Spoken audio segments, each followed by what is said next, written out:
Report with news, views, and info to go. I'm Kristina Rasband. And I'm Sarah Fenton. To begin today's episode, we'll go into the CSUF's annual pumpkin launch, followed by a story of vehicle impacting Langsdorff Hall. We'll then go in depth about an investigation on missing school funds and a recent discussion on the issue of poverty. And lastly, we'll discuss the College of Education receiving a sizable pledge, as well as the annual Friendship Games. This month, Cal State Fullerton held their 6th annual pumpkin launch event. The competition, which consisted of 17 teams from engineering and physics departments, aimed to see who could create the best pumpkin launcher. During the event, each team had to launch their pumpkins at small wooden castles. Using a slingshot-related launcher, 2 teams from Cal State Fullerton earned the top spots in the competition. This year, for the first time ever, the SWE, also known as the Society for Women Engineers, came out in first place and was awarded the Pumpkin Trophy. Although the SWE team had some technical difficulties in the first round, they managed to rethink their strategy and come out on top. The event, while expected to gather a crowd of around 7,000 spectators, actually gathered enough hype to bring in 8,000. Aside from being held on CSUF campus, the event was hosted by the College of Engineering and Computer Science, as well as the Discovery Science Center. Who says pumpkins are just for Halloween? They can be fun, useful tools for engineering and physics.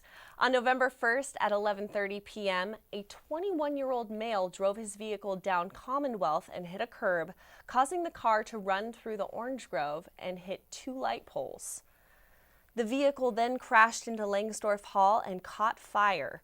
While it is still unclear as to whether alcohol was involved or not, the car has been estimated to have been going at a velocity of approximately 60 to 80 miles per hour. After colliding with the building, the driver attempted to flee the scene but was quickly apprehended by local authorities inside Dan Black Hall. The suspect was then taken to UCI Medical Center to treat minor lacerations, which required stitches, and the car itself was considerably damaged in the accident. In addition to the vehicle lighting on fire, and all windows were shattered, and all airbags were deployed. Any and all exposed electrical wires were caused by the accident were repaired by the Environmental Health and Instructional Safety Department. It's a good thing the police and fire department quickly arrived on scene to de-escalate the situation, and no one was killed in the accident. It has recently come to the attention that nearly $60,000 in funds went missing from the Performing Arts Center box office between the year 2011 to 2012. The university police is currently investigating this issue and will hopefully be resolved soon. At this moment, police state that this is most likely related to criminal activity, and whoever is convicted will most likely receive felony charges. So far, an investigative audit revealed poor money handling practices, which will result in multiple changes in money handling and documentation procedures. In the audit report, it has been noted that the box office personnel did not take appropriate actions in ensuring that revenue was deposited properly. Responsibilities for these procedures fall onto the box office manager and box office fiscal manager for overlooking these transactions and transfers. Coming up, we'll go into detail about the recent discussion on poverty, the College of Education pledge, and the Friendship Games. So stick around, we'll be right back.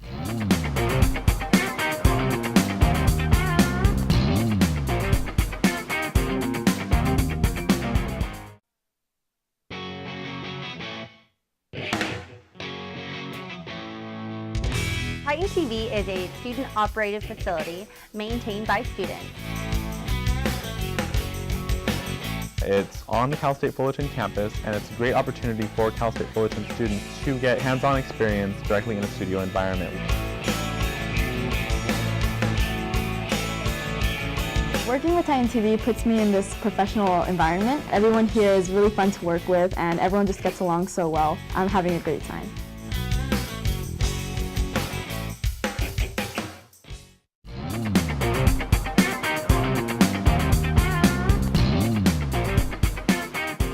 Welcome back. This month, Cal State Fullerton will be hosting Hunger Awareness Week from the 19th through the 26th. The event will include a discussion about poverty and hunger. Last month, however, a discussion was held solely to focus on child poverty here within the United States. Out of the 15 million children living in poverty throughout the country, 2 million of those children reside here within California. In the discussion held last month, the event raised the awareness of what it means to be impoverished and all the misconceptions that go along with the definition of poverty. By covering these multiple meanings of poverty, students were able to obtain a better understanding of how this living status affects children's brain development and understanding. Using the 2010 census survey, it has been discovered that for every 5 children, one is living in poverty. Hunger Awareness Week is sure to include many more facts about the issue. That's truly tragic. Hopefully more awareness will decrease the current rate of child poverty. Big news for CSUF's College of Education was announced at the Autumn Awards dessert reception.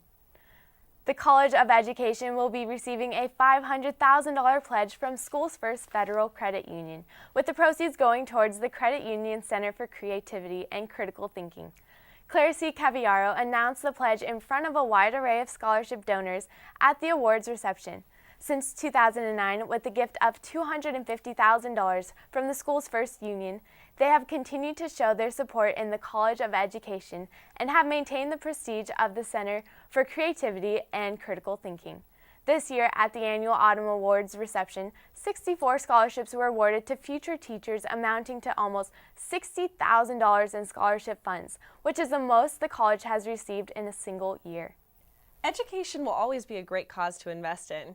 Promoting it will ensure a positive future for everyone in our community. This month, the 28th Annual Friendship Games was held at Cal State Fullerton. Filipino-American students from various college campuses gathered here on campus. To celebrate their culture, they participated in a spirit rally and a variety of competitive picnic games. Over 40 student organizations traveled from around the country to participate in this event. To begin the games, each organization had to perform their own group cheer. For Cal State Fullerton, the Filipino-American Student Association had their very own dance group, Infinite Possibilities, perform a hip-hop dance. Starting the games at noon with Alpine Green, each team had to exuberate a tantamount level of skill in each game they played. Following the Alpine Green were other games such as the Nasty, Big Groundhog, Tidal Wave, and the Final Rampage. San Jose State University came on top this year in the games, and 5 performance groups entertained all spectators and dance teams during the halftime show. That concludes this week's episode of The Report. I'm Kristina Rasband. And I'm Sarah Fenton. Have a great week.